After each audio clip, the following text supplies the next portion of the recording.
안녕하십니까, 이페 어드바이저입니다.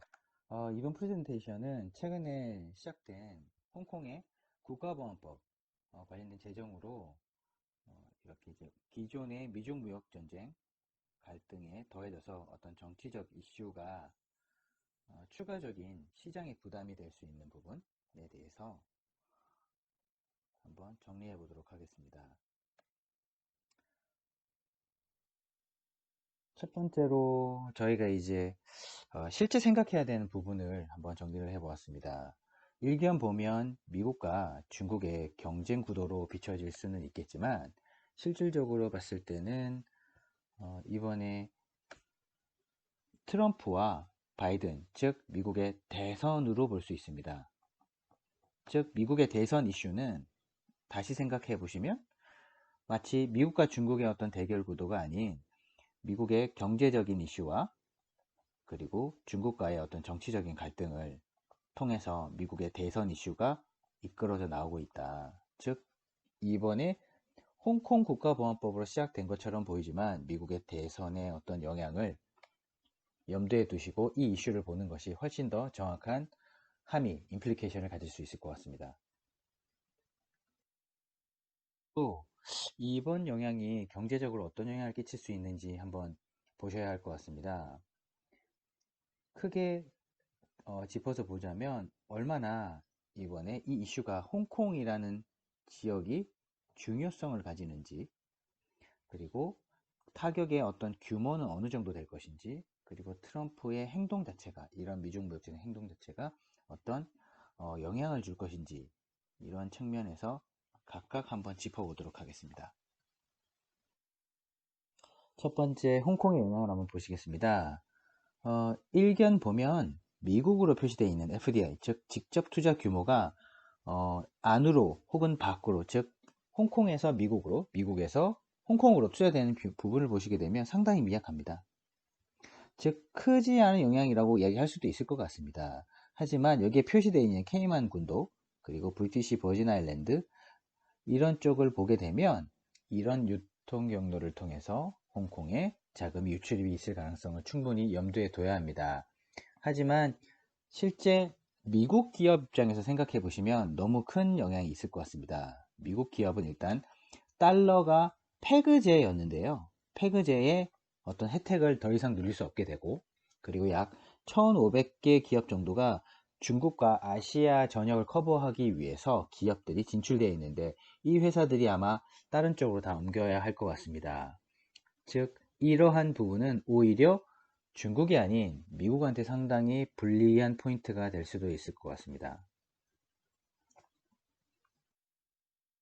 그러면 실제 시장에서의 움직임을 한번 보시겠습니다. 이 EWH라고 표시되어 있는 홍콩 ETF 같은 경우는 중국의 H쉐어들이 같이 표시되어 있는, 즉 중국의 대형주까지 들어가 있는 ETF라고 보시면 될 것 같습니다.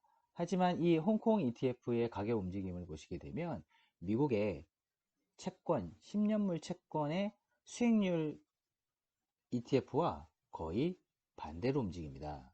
하지만 최근에 보시게 되면 실제 이 이슈가 발발하고 나서부터의 가격이 한번 하락이 크게 있긴 했지만 더 이상 움직이지 않고 있고 미국 국채 수익률 자체도 거의 중립입니다.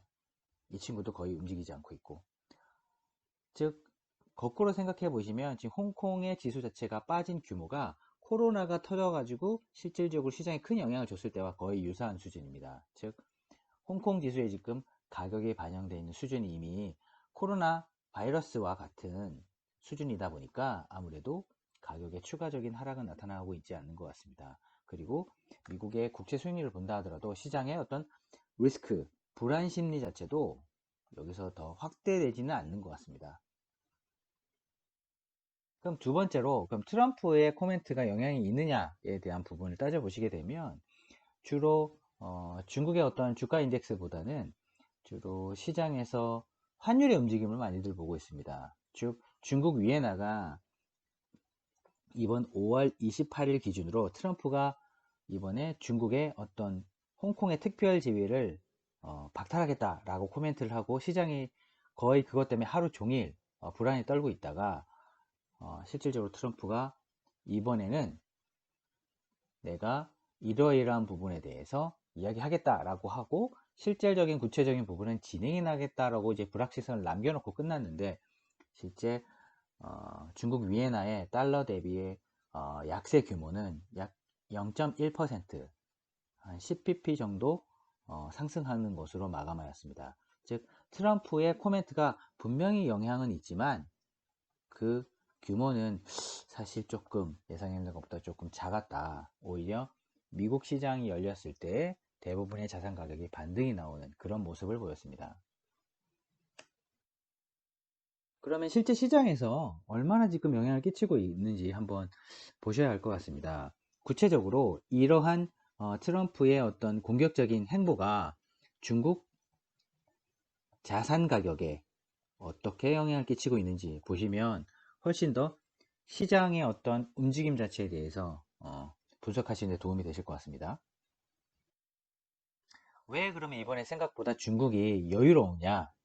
그 이유는 상당히 간단합니다. 왜냐하면 이번에 코로나 사이클이 중국을 큰 타격을 주긴 줬지만 그 타격은 거의 2월 말 3월 달까지였고 연초가 100이라고 가정을 했을 때 시멘트라든지 헤비 트럭 세일즈라든지 스마트폰 세일즈 같은 것들이 대부분 다 반등이 나왔습니다. 연초보다 더 높은 수준으로 반등이 나오고 있습니다.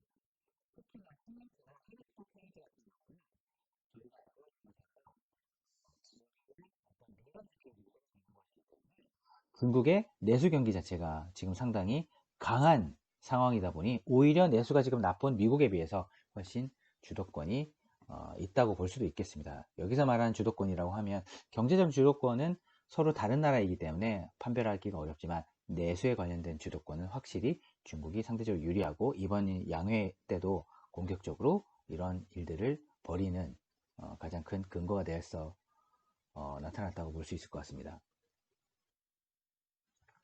그럼 두 번째로 이번에 가져온 차트는 이제 골드만 리서치에서 이제 보고서를 썼을 때 재밌는 부분이 있어서 가지고 왔습니다. 이렇게 오렌지 색깔로 표시된 부분이 미중 무역 전쟁에 있어서 텐션이 아주 강하게 진행됐던 부분에 중국 관련 자산들이 얼마나 이런 코멘트에 민감하게 움직이느냐, 상관관계가 얼마나 높게 나타나냐에 대해서 표시를 한 부분인데요.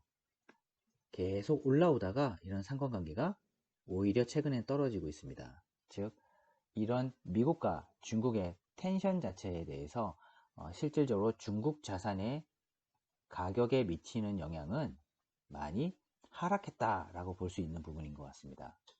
앞에서 말씀드렸던 그런 부분도 실질적으로 FXI, 즉 차이나 홍콩 ETF 같은 경우도 생각보다 가격의 하락폭이 코로나 바이러스가 이미 영향을 반영을 했기 때문이기도 하겠지만 추가적으로 크게 반영되고 있지 않은 것 같습니다.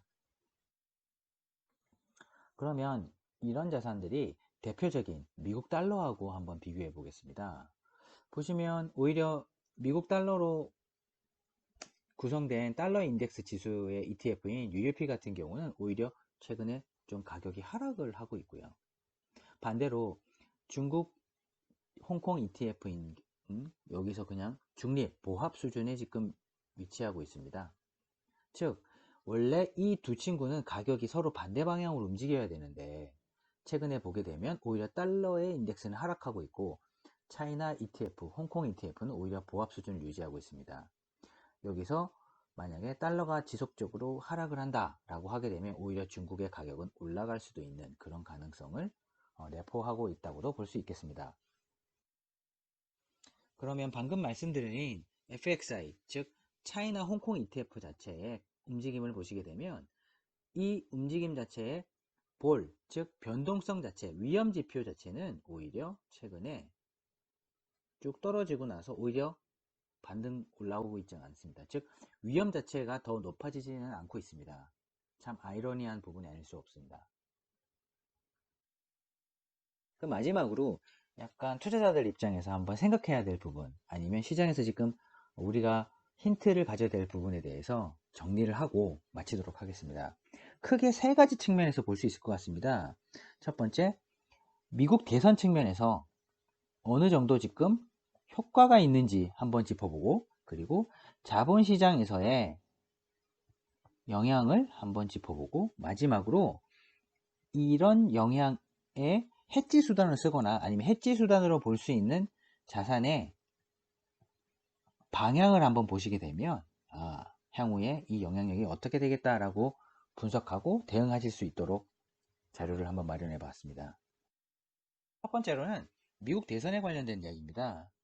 미국 대선에서 보시게 되면 파란 색깔로 표시된 거는 바이든, 그리고 보라 색깔로 표시된 건 트럼프입니다. 즉 바이든 같은 경우는 오히려 최근까지 계속 지지율이 올라오고 있고 트럼프는 정체 상태에 있습니다. 최근에 이런 미중 무역전쟁 관련된 딜에 관련된 이야기를 한다 하더라도 꽤 많이 높아졌던 이때 시기를 지나고 나면 거의 유지가 된다고 볼 수 있을 것 같고, 오히려 최근 들어서 코로나 사이클이 터지고 나서부터는 바이든의 지지율이 올라가고 있는데, 이 상태에서 정치적인 홍콩 보안법 이슈를 끄집어냈음에도 불구하고 바이든의 지지율은 오히려 꾸준히 상승하고 있고 트럼프의 지지율은 거의 기존 수준에 머물러 있습니다. 즉 대선에서 트럼프가 사용한 이런 홍콩 보안법 카드가 생각보다 유효하지 않은 것으로 보여집니다. 실질적으로 그러면 미국 시장에서 거래되고 있는 중국 자산에 관련된 종목들을 가지고 미국의 자본시장가들이 어떻게 보고 있는지 한번 보시겠습니다. 이 하늘색으로 표시되어 있는 것들은 미국 기업이긴 하지만 중국의 매출이 높은 그런 기업들로 구성된 지수입니다. 골드만에서 만든 거고요. S&P 500 인덱스 기준으로 보시게 되면 오히려 이 중국의 매출이 큰 기업들의 주가가 더 높습니다. 즉 미국의 자본시장에서조차 이번에 이야기가 나오고 있는 이런 홍콩 국가보안법 관련 이슈가 더 커지지 않을 것 같다라는 생각이 어느 정도 있는 것 같고, 실질적으로 생겼을 때는 이제 가격 반영이 조금 되긴 하겠지만 현재까지로는 미국의 자본시장 참여자들 사이에서는 영향이 크지 않을 것 같다고 보고 있는 것 같습니다. 그러면 재미있는 차트를 통해서 한번 향후의 방향에 대해서 한번 짚어드리겠습니다. 기존에 보시게 되면 달러 대비 위엔화의 방향과 이 노란 색깔로 표시된, 그리고 보라 색깔로 표시된 금 가격의 방향이 거의 일치했습니다. 즉 최근에 7을 넘어갔다, 달러당 7 위엔화를 넘어갔다라고 이야기가 나오면서 실질적으로 보시는 것처럼 7을 넘어섰습니다. 달러 대비 위안화의 수치 자체가. 그럼 이런 환율이 금 가격하고 거의 같이 움직이게 되는데, 최근에 보시게 되면 금 가격이 쭉 오르다가 최근에 좀 꺾였습니다. 보라색 자체가. 즉 위엔화도 보면 최근에 조금 반등이 나오긴 했지만 오히려 지금 약세를 좀 아래로 조금, 즉 위엔화가 강세를 보일 수도 있겠다라는 그런 시그널을 보내고 있습니다. 즉 이런 환율 시장에서는 이번에 홍콩 국가보안법 관련된 이슈가 커지지 않을 것 같다라고 보고 있는 것 같습니다. 일단은. 하지만 만약에 그런 우려가 있다면, 만약에 홍콩 보안법 관련돼서 이슈가 커질 것으로 예상을 하시고, 만약에 그거에 대해서 리스크를 어느 정도 해지해야 되겠다 하게 되면 금이라는 자산을 쓰시는 것도 크게 나쁘지는 않을 것 같습니다. 하지만 최근에 금이라든지 위엔화의 방향성을 보시게 되면 오히려 금 가격이 떨어질 수 있기 때문에 그런 부분을 좀 유의하셔야 되긴 할 것 같습니다. 하지만 만약에 내가 꼭 해지 수단을 찾아야 되겠다 그러면 미중 무역전쟁과 이번에 홍콩 보안법 같은 정치적인 갈등에 있어서 이런 경제적이나 정치적인 갈등, 미국과 중국에 있어서 해지 수단을 찾겠다라고 하시게 되면 금을 보시는 것도 나쁘진 않습니다. 하지만 최근에 금과 위엔화는 같은 방향으로 아래로 좀 떨어지고 있습니다. 여기까지가 저희가 일단 빠르게 정리한 미국과 중국의 갈등에 관련된 내용이고, 향후에 이런 경제적인 효과에 관련돼서 추가적으로 업데이트가 되게 되면 저희가 이런 프레젠테이션을 통해서 추가로 내용을 올리도록 하겠습니다. 감사합니다.